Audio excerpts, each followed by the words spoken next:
Hello বন্ধুরা, good morning and welcome back to the channel. কেমন আছো তোমরা সবাই? আশা করছি ভালো আছো, আর আমরাও ভালো আছি। শিলিগুড়ির মতো একটা সুন্দর শহর থেকে আমি রিনি তোমাদেরকে সঙ্গে নিয়ে আজকে ভিডিওটা এখন থেকেই শুরু করছি। তো সকালবেলা থেকে ভেবেছিলাম যে কিছু শ্যুট করব না আজকে, তো হঠাৎ করে মনে হলো যে না, শ্যুট করি। তো সকালবেলায় যা বাসি কাজকর্ম থাকে হয়ে গেছে, স্নান হয়ে গেছে, দেখলেই পুজোও হয়ে গেছে। আর তারপর ওইদিকে অনেক জামা কাপড় কেচেছি, ওগুলো ধুয়ে শুকিয়ে রেখেছি। তো ওগুলো ভাঁজ করতে হবে। আর টিভির একটা যেটা আমার ঘরে রয়েছে ওটা দেখলে ওটাও পুরো আজকে পরিষ্কার করে নিয়েছি। আর এদিকে রান্নাবান্না সব কিছু গুছিয়ে রান্নাবান্না বসিয়েও দিয়েছি। তো সবার আগেই দেখালাম কচুর শাক হয়ে গেছে, আমের টক হয়ে গেছে, মাংসটা ওদিকে মেখে রেখেছি, ওই সাইডে মাছ ভাজছি, আর এপাশে ঝোল করব। তো ঝটপট করেই রান্নাগুলো করব, এই আর কি ভেবে রেখেছি। আর সকালে ব্রেকফাস্টও হয়ে গেছে সবার। তো এই হচ্ছে ব্যাপার। বললাম না আজকে একটু খাপছাড়া করেই ভিডিওটা শুরু করব না ভেবেছিলাম, হঠাৎ করেই শুরু করেছি। তো একটু খাপছাড়া হয়ে গেছে ভিডিওটা।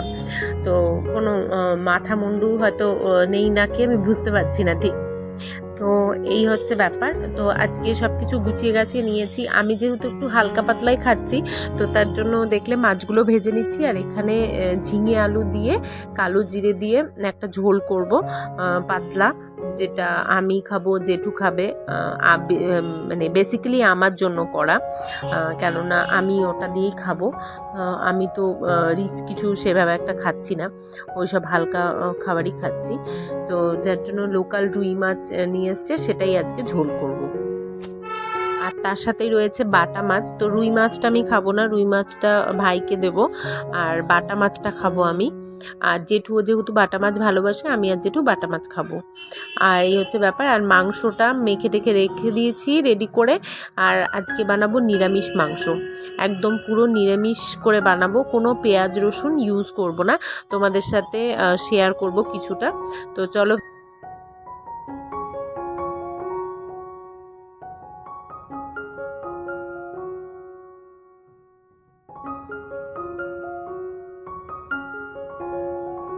ও হ্যাঁ, আরও একটা জিনিস বানাবো, সেটা হচ্ছে গিয়ে মুড়িঘণ্ট। আমি ভুলেই গেছিলাম। তো একটুখানি মানে অর্ধেকটা মতন পেঁয়াজ একটু কুচি করে তেলের মধ্যে দিয়ে দিলাম, সাথে জিরে ফোড়ন দিয়েছি, আর তার সাথে শুকনো লঙ্কা তেজপাতা দিয়েছি, আর অর্ধেকটা পেঁয়াজ একটু কুচি করে তেলের মধ্যে দিয়েছি, তার সাথে একটু টমেটো কুচিয়ে দিয়েছি, ওটাকে ভালো করে ভেজে নিলাম। আর এখানে বললাম না একদম হালকা করে রান্না করব, আমি যাতে একটু খেতে পারি, তার জন্যই মুড়িঘণ্টটা একদমই মানে বেশি একটা মশলা টশলা দিচ্ছি না, ওইভাবে করে একবারে মেখে নিয়েছি আমি। মশলা দিয়ে ভালো করে মেখে চালটাকে ভালো করে ধুয়ে মশলা দিয়ে আজকে খুব শর্টকাটে করেছি। মানে এত এইভাবে আমি করি না, একদম বেসিক্যালি আমি খুব মানে রান্না করলে খুব মানে ধীর স্থিরে মানে পরিপাটি করে করি, গুছিয়ে নিয়ে। তো আজকে মুড়িঘণ্টটা সেভাবে করিনি, আর খেতে অতটাও একটা ভালো হয়নি, যেহেতু মুড়িঘণ্ট এইসব জিনিসগুলো একটু স্পাইসি খাবার, একটু তেল মশলা একটু বেশি লাগে। তো আমি সেভাবে একটা তেলও দেইনি, আর মশলা তো না দেওয়ার মতো দিয়েছি, যার জন্য সেভাবে খুব একটা যে ভালো হয়েছে একদমই বলবো না, খুব একটা ভালোই হয়নি, মোটামুটি একটা হয়েছে। এই মাছের কাঁটা পড়েছিল জন্য একটু টেস্ট হয়েছে আর কি, আর কিছুই না। আর আমি জাস্ট একটু টেস্ট করেছি, এমন কিছু একটা খাইনি। আর এখানে প্রেশার কুকারেই আজকে মাংসটা করব, তার জন্য তেলটা গরম করে নিলাম।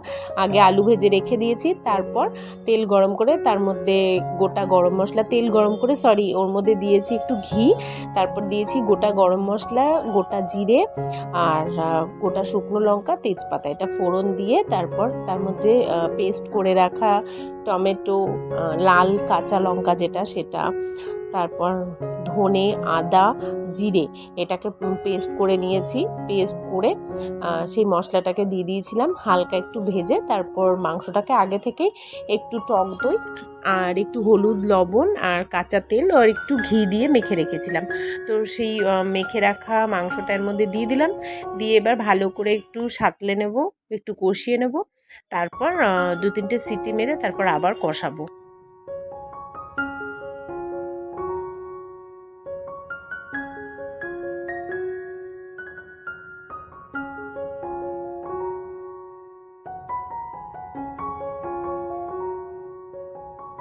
এখন তো শরীরটা একটু ভালো রয়েছে, যখন শরীরটা আবার একটু খারাপ করে তখন না একভাবে করে কাজ করতে পারি না।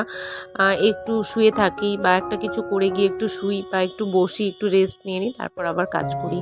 আর সেদিন যখন ব্যথা হয়েছিল সেদিন ভাগ্যিস, মানে আমি এখনও মনে করি সেদিন ভাগ্যিস ভাই বাড়িতে ছিল, ওর ছুটি ছিল, মানে আমার দেওর। না হলে আমার ছেলেটার ওই দিন কী হতো আমি জানি না।